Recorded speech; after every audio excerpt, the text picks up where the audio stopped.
కేసీఆర్ గారు 2004లో తెలుగుదేశం పార్టీతో విభేదించి తెలుగుదేశం పార్టీలో నుంచి బయటకు వచ్చి టీఆర్ఎస్ తెలంగాణ రాష్ట్ర సమితి పార్టీని స్థాపించి తెలంగాణ ఉద్యమంలో భాగస్వామిగా మారి ప్రత్యేక తెలంగాణ రావడంలో ప్రత్యేక పాత్ర పోషించిన ఒక లీడర్. అయితే తెలంగాణ మూమెంట్ అయిపోయిన తర్వాత 2014లో టీఆర్ఎస్ పార్టీ తెలంగాణలో అధికారంలోకి వచ్చింది. 2014లో జస్ట్ మ్యాజిక్ ఫిగర్కి రీచ్ అయ్యి అధికారంలోకి వచ్చిన టీఆర్ఎస్ పార్టీ 2018లో ఏకంగా భారీ మెజారిటీతో గెలిచి రెండోసారి మళ్ళీ అధికారాన్ని కైవసం చేసుకున్నారు. కానీ ఆ అధికారాన్ని మూడోసారి కూడా నిలబెట్టుకుంటారు, ఇన్కేస్ ఓడిపోయినా కూడా మళ్ళీ ఆ అధికారం బలం పుంజుకుంటారు అనుకున్నారంట.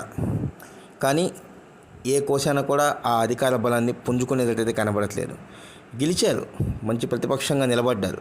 కానీ ఆ తర్వాత జరిగిన ఏవైతే 2024లో జరిగిన లోక్సభ ఎలక్షన్స్ ఉన్నాయో దానిలో ఒక్క సీటుకు కూడా పరిమితం కాలేదు. దీనికి గల కారణాలు 10 ఏళ్ల పాటు రాష్ట్రాన్ని పరిపాలించి ఎలాంటి అభివృద్ధి చేయకపోగా అధికార దుర్వినియోగం, కబ్జాలు, ఇవన్నీ కూడా టీఆర్ఎస్ పార్టీ ఓటమికి గల కారణాలు, ఇప్పటికీ పుంజుకోలేకపోవడానికి గల కారణాలు.